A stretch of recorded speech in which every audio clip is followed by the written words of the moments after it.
Basi karibu tena Radio Jambo msikilizaji, ni saa 1:19 siku leo ikiwa ni Tuesday Februari tarehe 16 mwaka wa 2021. Na kama vile nilikuwa nimekueleza hapo awali, tutakuwa na mgeni studioni. Actually ni mgeni wetu wa kwanza tangu COVID, kwa sababu baada ya COVID bwana mimi nakumbuka tulifunga mambo ya kuleta wageni studioni kwa sababu ya mambo ya social distancing na mambo kama hayo. Na coincidentally pia mara ya mwisho ambayo nilisikia kuhusu mambo ya Sakaja ilikuwa ni sijui amevunja sheria za COVID ama sijui kwa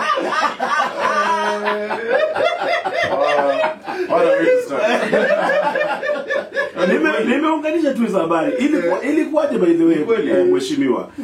Wacha niseme hivi, kwanza wakati huo mnaomba tulikuwa na mambo kwa Senate. Mambo ya revenue sharing. Na kuna wale wanasema wewe tutakupata tu. Because mimi nilikuwa nimekataa kutingizika. Nilikuwa nimesimama na senators wengine 18 ambao kaunti zao zilikuwa zinapoteza hela. Nikasema hapana, tuko na Kenya moja. We can't have Kenya A and Kenya B. So wakati huo tu walinipata pabaya.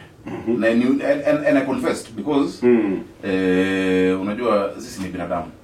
To err is to human. So nikapatikana mahali ukiwa umechelewa.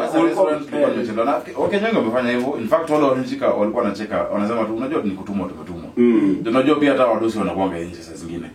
But I apologized, nikaomba Wakenya msamaha, nikajiuzulu kutoka kamati hiyo ya COVID because hawezi kuwa wewe ndio unasimamia hayo mambo na labda unavunja sheria za kazi.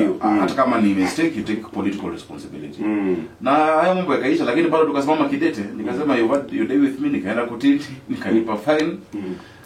But tukasimama tukahakikisha kwamba tumepitisha formula, kwa sababu walikuwa wameniandama sana. Hata ukiangalia walikuwa wameka mabango, Sakaja za traitor, Sakaja hataki Nairobi ipate hela, Nairobi ilikuwa inapata milioni 100 zaidi. Sasa hapana, mimi nimesoma maths bana. Mimi nimesoma hesabu. Ama actually. Kwa hesabu ambapo unagawa hela na kulingana na idadi ya watu, Nairobi must be number 1. Na baada ya kupigana Nairobi tukaongezewa 3.3 billion. Sasa tunapata 19 billion.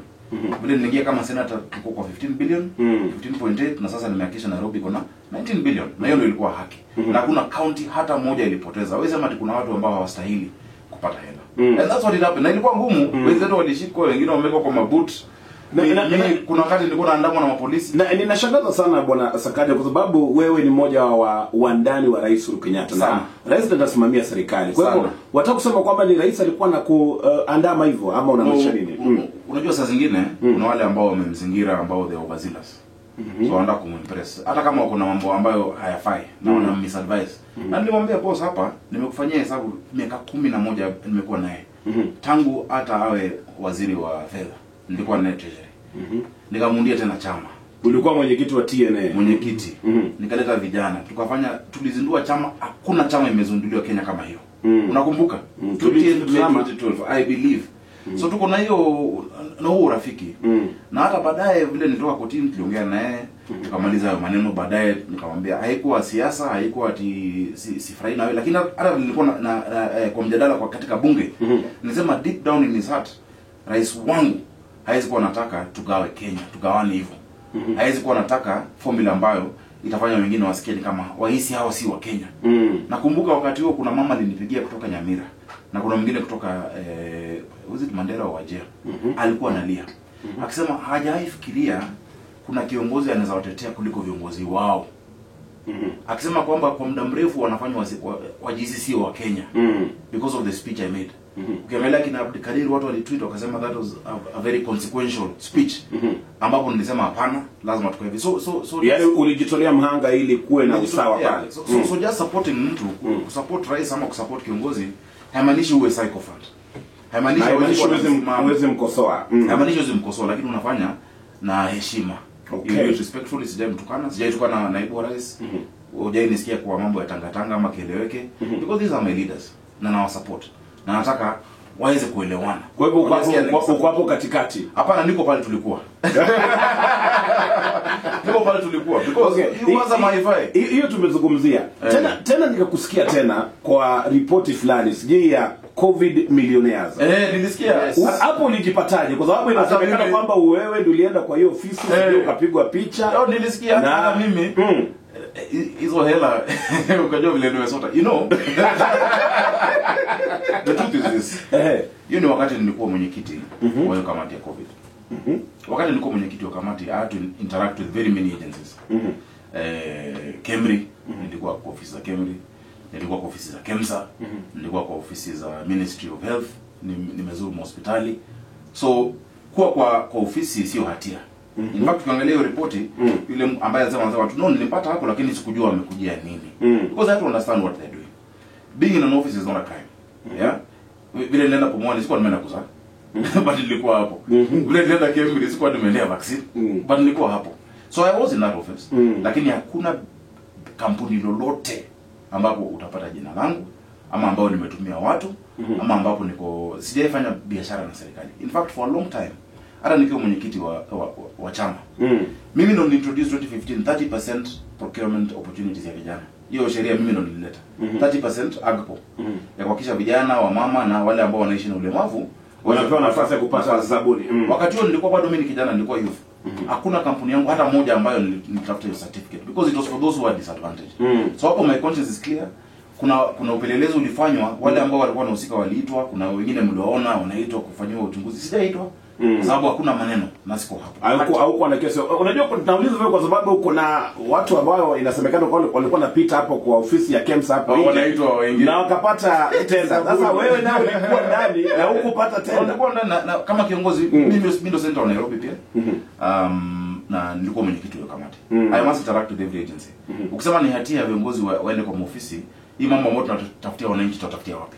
Yeah, so it was within my right. Okay. Na kuna mtu ambaye hapo hata aliniaccuse akisema bwana alikuja kwa sababu alikuwa anatafuta hii ama hii zaburi nini hapana. Hata ingawa wanasema kwamba uchunguzi bado unaendelea, kwa hivyo huenda watakuwa natuambia baadaye. Ndio niko tayari. I can give all my accounts kila kitu. Kabla tuende kwa break kidogo ya habari za saa 1:30. Labda tuingie siasa kidogo. Kwanza kabisa msimamo wako kuhusu BBI, uko pande gani na kama nini? Kama kiongozi wa Nairobi. Unajua nilisema mimi ndio senator na governor until further notice. Mimi ndo nimebaki ambaye amechaguliwa kwa kiwango ya juu zaidi na nashukuru watu wa Nairobi sana. Kwa ile imani walinipatia. Walinipatia kura 847,000 votes. Ni kura nyingi sio chache. Na nimefanya kazi kama senator. Kama kiongozi wa Nairobi, kitu ya kwanza ambao naamini kwamba lazima tukae pamoja. Nairobi hakuna kabila. Mimi nilipata kura kutoka Jubilee, nilipata kura kutoka ODM. Ndio maana nilipata zaidi hata kuliko rais, zaidi ya Raila Odinga, zaidi ya viongozi wote wengine. Because I was able to cut across. BBI inatupatia usawa katika mji wa Nairobi. Kwa sababu ya kwanza inatupatia maeneo bunge 12 zaidi. Watu Nairobi tuko wengi sana. Ukiona kama hii Westlands constituency ama Dagoretti North, mheshimiwa hapa anajaribu, waheshimiwa wengi wanajaribu hata kupeana basari. Lakini kwa sababu ya idadi ya watu in one constituency na wanapata CDF kiwango sawa na wale ambao kuna watu wachache, unapata basari mnapatiwa 5,000, 10,000 zaidi. Unajua? Wengine wanapata hela zaidi hata wanaweza peleka watoto university. So lazima tuwe na usawa kwa sababu ule mtu akienda kuwakilisha lazima awe na usemi ama the same influence kama yule mwingine. So because of that huo usawa na support ongezewe constituencies in Nairobi. Ya pili na support equity ya kupatiana pesa ya devolution iende hadi 35%. Kuna wale wanasema hata 15 imewashida mtafanya hadi 35. Si ukweli. Because ukiangalia, and I will give you the facts, ukiangalia tangu 2015 mara ya kwanza 2014 mara ya kwanza ambapo tuliweza kupata devolution. Inasema last audited revenue minimum of 15%. 2014-15 tulipea counties 226 billion. Minimum last audited revenue was 529, ilikuwa 43%. Mwaka uliofuata ilikuwa 33%. Ambao uliofuata ilikuwa 30. Hata hii ambayo tumepigania, in fact 2018-19 314 billion kwa counties ilikuwa 34% of last audited revenue. Na sasa hizi ni 23% at 316.5 billion. So tunasema unajua rais hahitaji sheria kupeana hela zaidi kwa counties, lakini isiwe at it depends on the personality yule ambaye atakuwa rais. Such that itakuwa haiwezi fika below that, because anaweza amua labda ikuwe tu hiyo 15 unajua anaweza amua tu ibaki 15 akitaka, kwa sababu hiyo 15 ndio baseline. So kama baseline basi iwe 35 apeane 35 ama zaidi, na sio ati hela zitatafutwa zingine because unapata kuna budget tayari, kuna keki tayari. Hatusemi tuongeze, tunasema ile ambayo iko, instead of kukata 15 kata 35. Kuna functions za national government ambazo kama health kwa mfano, ukiangalia budget ya health katika serikali ya kitaifa it is more than budget ya counties mingi ukileta pamoja, lakini national government health iko devolved. National government iko na hospitali 4, iko na Mbagathi, iko na Kenyatta, Mbagathi, na iko na spinal injury na Mathare. Just those 4.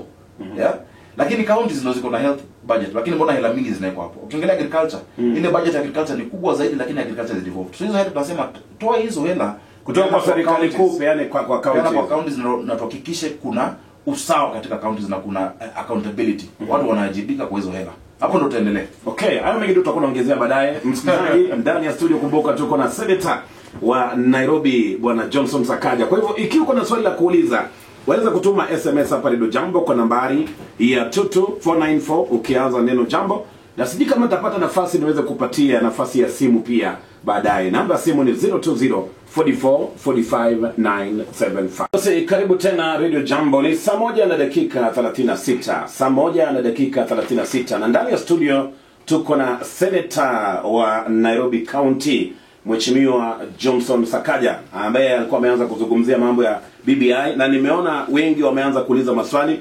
Asante sana. Kumbuka swali lako waweza kutuma SMS kwa nambari ya 22494 ukianza neno jambo.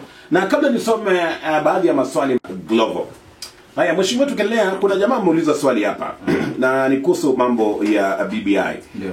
Anasema ngoja kidogo. Anasema ngoja okay, anasema mbona BBI Brigade wanaongea sana tu kuhusu sehemu ndogo ya pesa ya county na kuficha expansion of the executive. Anasema hapo ndio shida ya kunyanyasa wananchi. Kwanza tulikuwa tunasema wakati tulikuwa kwa break ya kwamba shida kubwa ya BBI sio ujumbe, na wale ambao wanapeana ujumbe, the messengers. Unajua saa zingine ukiuza kitu unashurukisha watu, unawatisha, unauza kwa lazima, unatumia kifua, it doesn't go down. You need to win the hearts of the people. Lazima uwazungumzie, ueleze manufaa vizuri. Wape nakala. Wakenya wengi wana nakala hata ya hiyo BBI hawaelewi. Na kitu kifanywa hivyo kunakuwa na suspicion kubwa sana. Kwa mambo executive, na nimefurahi hiyo swali, ambapo kuna vyeo ya president, prime minister, deputies, deputy president, unaona kwamba na deputy prime minister, deputy prime ministers wawili, kwanza hao ni wabunge. Yeah, prime minister na deputies itakuwa tu wabunge, na imesema hakuna hela zaidi watalipwa. Nusu ya serikali cabinet wanatoka bunge. So kwanza tumesave hela ambayo sisi ulipa mawaziri, kwa sababu wanalipwa mshahara tofauti. Hakuna mshahara tofauti watapewa wale ambao watakuwa mawaziri kutoka bunge. Hata inaweza kuwa ni wote. So BBI inasema inakubalika. Tuko na CAS kama 20 ama 30 saa hizi. Position na CAS zimetolewa kwa BBI. So actually imepunguzwa. So watu watakuwa wachache kuliko wale ambao wako sasa, lakini kutakuwa na cheo tu, just title. Unajua Kenya hii, we are a nation of nations. Yote yule ambaye atashinda, kwa mfano ikiwa tu president na deputy, wengine usikia ni kama wako nje ya serikali. So imagine, na mimi nilikuwa hata nasema to improve, tungesema president, deputy, prime minister na the deputies na mawaziri isiwe wawili wametoka kwa kabila moja. You know? So Mkenya ajue kama kuna ile na kuna posta ya watu 5 na mawaziri wao, na kuna nyingine hata kama mtu wetu labda ni prime minister pande nyingine ni rais. Ama ni deputy, ama ni waziri. So that we feel that kuna maeneo mengi katika taifa letu hata uwapatie lami hadi kwao, lakini haoni mtu wao pahali, they'll feel like they're out of government. So hiyo mambo ya inclusivity nafikiri vile inakuwa packaged vizuri, wananchi waelewe. Imagine tusema rais au deputy prime minister, the two deputies, speakers wa bunge, leaders of majority na mawaziri wote, no two should come from the same community. Imagine how Kenyans would feel. Hata kama itafika kwenu juu tuko na makabila zaidi ya 43, unajua si ati hamna kwa sababu hamtakwi. It's just not your chance to get someone there. Na PSs. Because haizi kuwa mimi nikiwa rais lazima KRA Director General awe kabila langu, waziri wa fedha wawe kabila langu, mawaziri kama 5 au mawini. Haifai kwa hivyo. Kuna watu ambao wako Kenya hii and it's very painful. Imagine wewe ndio ume qualify labda kwa jeshi ama KRA, wewe ndio deputy ama kama ni Central Bank, ume qualify, umehitimu, umefanya kazi yako, lakini unajua deep down because of your tribe hauwezi kupata hiyo kazi. Au utapata hiyo kazi. That is what breeds lack of inclusivity. Kwa sababu sisi usema hawezi kuwa na uwiano au cohesion kama kuna equality of opportunities. Ili Mkenya ajue popote alipo, whether you're Nanyuki ama uko Kisumu ama uko Mandera, unajua mtoto wako ako na nafasi ile na mtoto wa mtu mwingine kukua mtu na kuwa na a good future. No matter where you're from. Na tukifanya hiyo usawa, normal tunasema hela zikienda kwa county, nijue pia ya kwamba ile quality of life mtoto wangu akiwa Malindi ataweza kupata ni sawa na yule ambaye kwa kwingine, quality of education, chakula, mambo kama haya. Na nikikuelewa hapo mwanzo unasema kwamba BBI ni nzuri, lakini wale ambao labda unaiuza wale labda hawajaiuza vizuri ama labda ndio wabaya, uende kawa ndio maana labda wengine wanaipinga tu bila hata kujali. Hapo unamaanisha nini? Unaunga wakati wa banana na orange. Kuna mtu anasema, kuna mwanasiasa mmoja sasa ni gawa na kule Meru. Walisema akifungua mdomo hivi kura zinapotea. Nini Nikaleme ndile. Unakumbuka? Alisema hivyo. Kuna watu na wacha nsiwataje. Kwa mfano wale ambao wanaongoza hiyo mambo ya mji wa Nairobi. Na wengine. Unapata watu watatu, the collective age is 300 years na wanataka vijana. Utaelezaje vijana? Wazee. Mnashika watu. Jana unaona kina Osoro walishikwa. Sijui kina nani hii nguvu kifua nyingi. Inaharibu. Twende pole. Tukae na mavijana, tukae na Wakenya. Isikae ni kama pia kuna wale wanaipinga kwa sababu wanafikiri BBI ni mpango ya kumaliza deputy president. Unajua?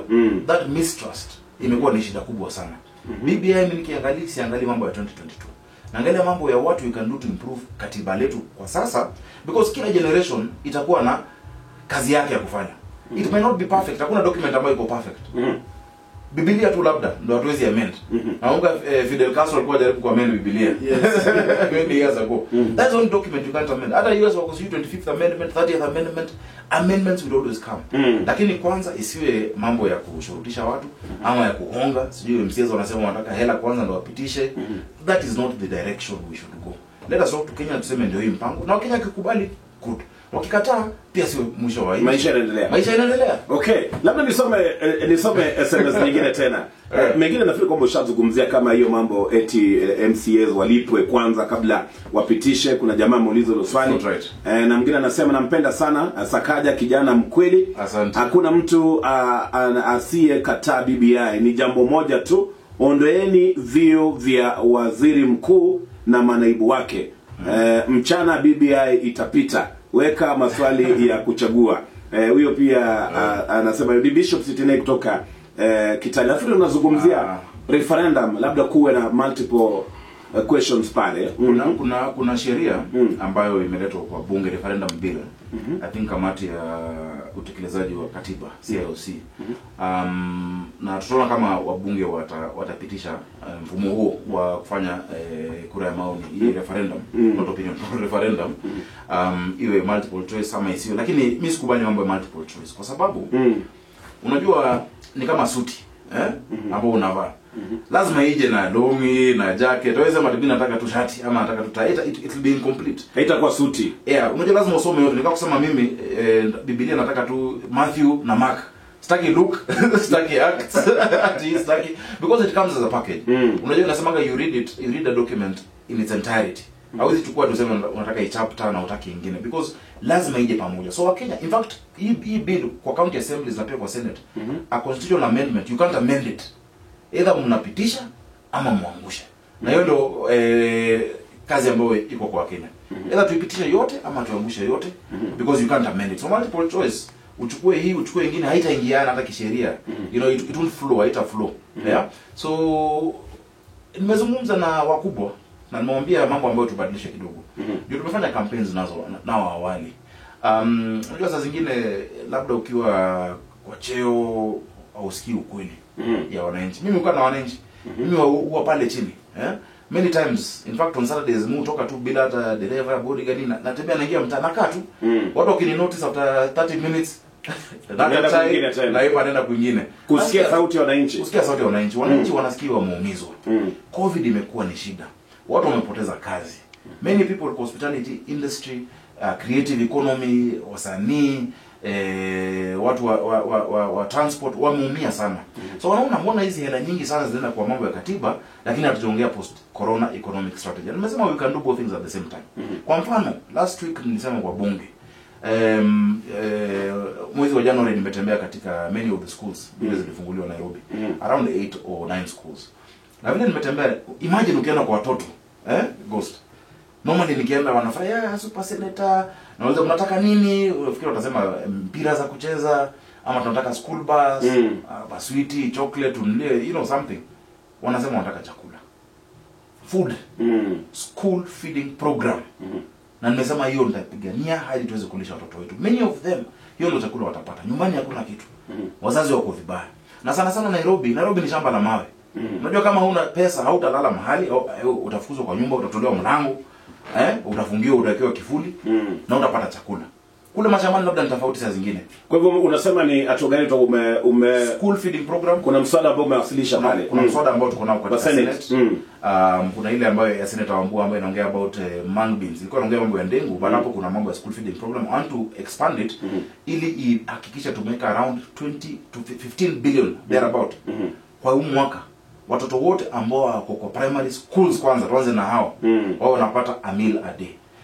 Kama ni eneo kama yake ya Kitui Senator, hapo kuna ndengu na kuna nini, tutatoa mchele kutoka Mwea. Ni pesa ambayo itakuwa kutoka serikali kuu ama za county? Lazima itoke kwa serikali kuu, but we can partner with the counties. Okay. Unajua? Because mbona tumie hela nyingi kufanya vitu kubwa na watu wanaumia? Yeah? Na pili, hiyo chakula tutakuwa tunatoa wapi? Si kwa Wakenya, our farmers, kwa wafanyabiashara wetu. Kwa hivyo itakuwa inainua pia wakulima. Na najua Kenya wengi watanisupport. Mimi nafanya campaign sasa ya school feeding program. Nairobi niko na 410,000 children primary schools public. 410 in 209 schools. Nimefanya hiyo hesabu, niko na namba za teachers wote. Mimi nataka nianze na Nairobi. Kwa sababu zile shule ambazo nimeenda kusupport, it's not sustainable. Mimi ni senator, sina CDF, sina fund, sina hela yoyote, ni ile kutafuta kwa mfuko. How long can I do that? Lazima tulishe sustainable. Haya basi, tukirudi kwa hayo mazungumzo tu ya kuweza kusaidia wananchi wa kawaida. Kumekuwa na mjadala ya siji hustler versus dynasties na mambo kama hayo. Nimeona kuna sheria fulani ambayo siji inatayarishwa pale bungeni ambayo itapiga marufuku mazungumzo ya class ama labda ardhi na mambo kama hayo.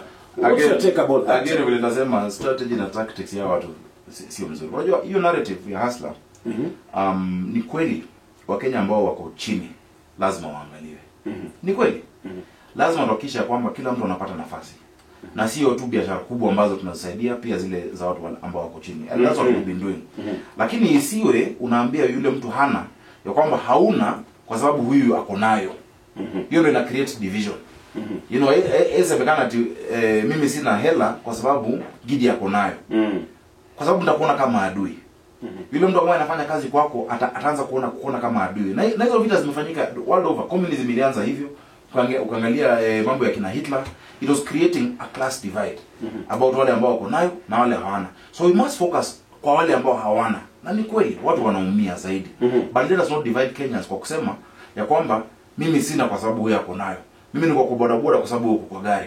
Mimi natafuta kazi juu umepea watu wenu kazi. It cannot be that. It is very dangerous. Because itakuwa, unajua, people can rise up against each other. Lakini kusema ya kwamba ati kuangalia mambo ya mtu wa kawaida ni mbaya, hapana. Mimi naangalia mtu wa kawaida. Kuna wengi wetu ambao tuko katika vyeo na sio kwa sababu tumetoka familia fulani ama tumetoka pahali, you know. Mtu asikujudge, isiwe ati unapatiwa judgment ama mtu amesema wewe utakuwa ama utakuwa because of where you are born. Hakuna mtu uchagua pale atazaliwa. So hata yule ambaye babake alikuwa mtu asiwe judged because babake alikuwa mtu. Lakini Sakaja pia mwananchi wa kawaida pia naangalia kwamba ukiangalia nafasi za uongozi, especially hapa nchini Kenya, utapata kwamba kama ulitoka familia fulani, nafasi yako ya kuweza kupata kazi ama kuweza kuendelea ni rahisi kushinda yule ambaye labda haja ana mtu yote wa kumshikilia mkono. Mimi ndo kwa familia gani? Labda kuna mtu alikushika mkono mahali. Labda ikawa labda hiyo ndio watu wanazungumzia. Kwa maisha hata kwa biashara lazima uwe na mentors. Lazima mtu akushikilie mkono. That is how the world is. Lakini tunasema tuwe na usawa, tuwe na taifa, because ni Wakenya uchaguana, ambapo uangalie mtu not because of the millions in their accounts but the millions of ideas in their brains. Hiyo ndo usawa ambao tunataka. You know, so it is true kuna wale ambao wanaanza na head start. It is true. Lakini how do we create a society ambapo kama uko na akili, uko na mawazo, uko na fikra, uko na filosofia, uko na great ideas, unaweza pata pia nafasi. Lakini sio kusema kwa mfano kama ghost you're a butcher. Many butchers unapata babake alikuwa butcher. Baba wake alikuwa anauza nyama. Ndio maana kulikuwa na majina zamani, unapata mtu anaitwa Smith ama mtu anaitwa alikuwa blacksmith ama, because those things are handed over. I wouldn't be surprised kama watoto wangu wameniona vile wamekuwa wadogo, saa zingine wanatembea na mimi, wanakuja bunge. I wouldn't be surprised kama siku moja wanataka. Lakini wasichaguliwe kwa sababu ni watoto na wana jina Sakaja. Wachaguliwe because wako na maono. Hata Uhuru Kenyatta mwenyewe vile alisema mara ya kwanza, si aliangushwa kule Gatundu despite his father having been president. So it is not that amekuwa kwa sababu babake alikuwa, lakini alipata advantage fulani. Let's give all Kenyans a chance. Okay. Haya, swali lingine tena, kwa sababu naona time pia inasonga tukaribu kumalizia. Kuna jamaa anauliza hapa, Gidi, hebu uliza Sakaja anaweza simama kura ya urais 2022? Huyu ni Joe kutoka Vihiga. 2022 nafikiri itakuwa ni karibu sana. Sitasimama urais 2022. Pale mbele labda naweza simama because I have had a dream tangu nikiwa mtoto mdogo. Nikiwa na miaka 8. Nilikuwa najiita rais. Nilikuwa nataka kuwa rais wa taifa hili. Na si nataka tu ati ili nijisikie nimefika mahali, but I have had a burden and a passion ya uongozi katika taifa letu. Lakini unajua kuna aina mbili ya viongozi. Kuna wale ambao wanajipendekeza, wanataka wananchi wawachague. Lakini kuna wale pia wananchi wanawataka. I would rather be the second type.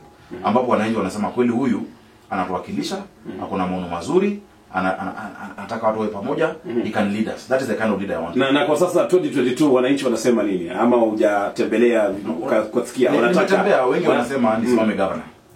Wa Nairobi. Wengi wananiambia hivyo. Kuna wengine wananiambia ni baki kama senator. Wengine wachache wanasema, kuna wengine pia wanasema uende Trans Nzoia ama huko Western. Unajua huko itakuwa, unajua kuna representation of the people. Hiyo itakuwa representation despite the people. Kwani ni nyumbani, Western ni nyumbani, lakini mimi nimezaliwa Pangara. All my life hakuna siku 21, in fact 21 days sijakuwa Nairobi ikifuatana. Ever since I was born. So nikienda huko naanza kuambia, kwanza unajua siasa ya ushago ni ngumu. Unaweza Abapo ndio alifanya nini? Alinyima watu madisha ya ng'ombe, barabara ya mahindi. Mimi ya mtano najua. Nairobi ndo najua. Na uamuzi nitafanya, lakini niko tayari kutumikia watu Nairobi. Niko na a lot of dreams for this city. Nairobi inaweza kuwa New York Africa, land of opportunities. Because tuko na amazing people ambapo lazima tupate nafasi. It can be done. Kazi inaweza fanyika. Unaona kama Badi ameingia juzi na tayari kwa mambo ya miundo msingi amefanya kazi ambayo inaonekana. Kuna mambo ambapo hawafanyi vizuri na mtanisikia kwa Senate because my work is to oversight him and to oversight the county government, ambapo kuna DG haijulikani nani ndio governor, lakini kazi yangu ku oversight nitaendelea kufanya. And by that time I will make a decision. Watu wanaruka. Kwa hivyo utatutangazia baadaye. Nitatangaza baadaye, lakini nasikiza watu na niko tayari kuwahudumia. Na naomba nafasi ya kuwahudumia. Okay. Haya, kuna swali lingine ambalo limeingia hapa, lakini kwa sababu ya muda sidhani kama tutaweza kuuliza. Nitakwenda kupatia labda utajibu baadaye ama tuweze kufuatilia. Lakini kuna mtu ameuliza, kwa nini au kupiga kura impeachment ya Bwana Sonko? Ni kama sijui uliepa ama uliabstain. Kwa nini? Kwa sababu nikijaribu kujibu haraka kwanza tumekuwa na mvutano na Gavana Sonko. Na wao wanajua. Kwa kisiasa hatuko tunasikizana. Tangu aingia niliona kama adui, ni kama hata kumwatua. Lakini mimi nilikuwa nafanya kazi yangu oversight. Nikamwambia hata za senator, I've been good to you. Si kama vile ulikuwa kwa Kidero. Sijui kupiga sijui ukuta ngumi, kuleta sijui rescue team, I didn't do that. Nilipata nafasi na nikafanya oversight, nikuuliza maswali. Na hatukuelewana. Wakati alikuwa anakuwa impeached, alinitafuta. Kaniambia tukutane mahali, nikamwambia hapana, wewe kuja kwa ofisi yangu, you are a voter in Nairobi and I'm your senator. Akanieleza mambo yake, nikamwambia unajua shida yako ni political. Try and solve it politically. Uende maybe committee, labda itakusaidia. Hakusikia. ikaenda kwa plenary. Kawaida na desturi ya Senate ni kwamba kama kuna mambo ya kaunti yako unakaa nje, unanyamaza, unaacha watu wafanye uamuzi unless imekuwa ni kura moja inahitajika uamuzi ufanywe. Normally the 24 votes. So kama ingekuwa 23 ningepiga kura. Lakini kwa sababu zilikuwa zimepita na mimi kwa kupiga kura kwa orodha number almost 43 junior alphabetical. Kuna Outa, Orengo, alafu Pogisho, kisha mimi, Weta wako. Unajua? Na Wario. That is how it ends. So by the time ilikuwa imenifikia tayari uamuzi ulikuwa umefanyika. Mimi kusema aende ingekuwa ni kama kuongeza insult to injury, kumpiga. Hata kama ni mtu ni adui yako ama mjaelewana, you don't beat a man when he's down. When he's down you don't. Lazima uwe na some grace. Lakini unaunga mkono vile aliondolewa. Ni haki ya wapigaji kura. Ni haki ya Nairobi County Assembly na Senate kufanya uamuzi. So I accept the decision. But kuna wale walipiga no, sisi wale walipiga no walifanya makosa na wale walipiga yes walifanya makosa. But kulikuwa na shida katika uongozi wake. Hiyo ni ukweli, kulikuwa na shida. Tulikuwa tumejaribu sana, tulimnusuru hapo awali. Lakini nafikiri hatimaye ndio wananchi wakasema, wala viongozi wakasema aende. Lakini wananchi wa Nairobi watapata nafasi tena 2022 kuchagua mtu. Wakitaka kumchagua tena labda akikubaliwa, juu katiba inasema ukitolewa kwa abizo of office hawezi simama tena, lakini akikubaliwa atasimama. Ama itakuwa mtu mwingine. Ama itakuwa super senator. Hawezi jua. Okay. But sina chuki naye. I don't hold any heart kwa siasa.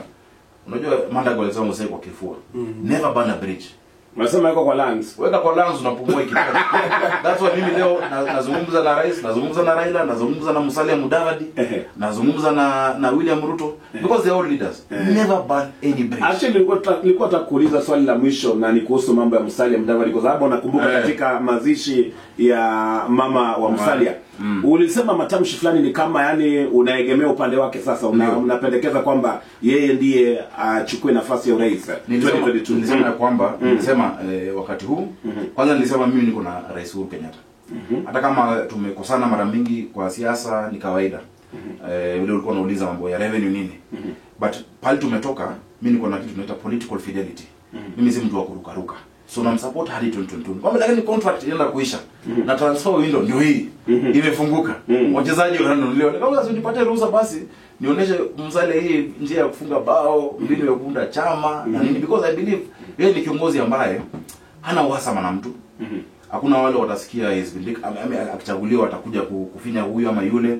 Hakuna maono mazuri kwa mambo ya uchumi because hiyo ndio kitu imetumiza.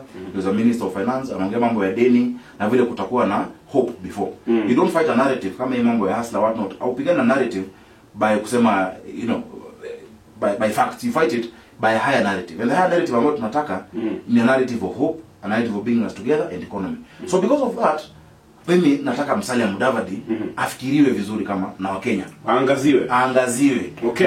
Na kwa hiyo mambo atazungumza na watu. Atazungumza na viongozi wengine. Lakini akienda kwa hiyo meza, unajua kimila kwetu ndugu yako akienda kuomba bibi, haizi kuwa tuwe ndugu yako kupandili nyingine kwa negotiation. Mnaenda nyuma yake.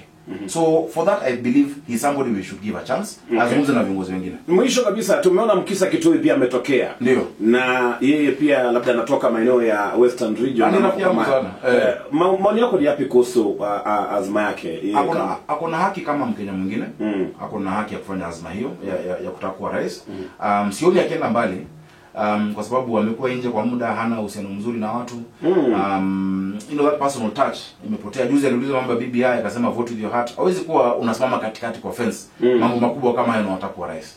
So ningemuhimiza azungumze na watu wengine na atulie. Lakini wengi hata kina ule Chiloba alikuwa anasimama, baba ya Keja alikuwa anasimama, Jirongo alisimama. Kusoma si shida. Many are called but few are chosen. Kusoma sio shida.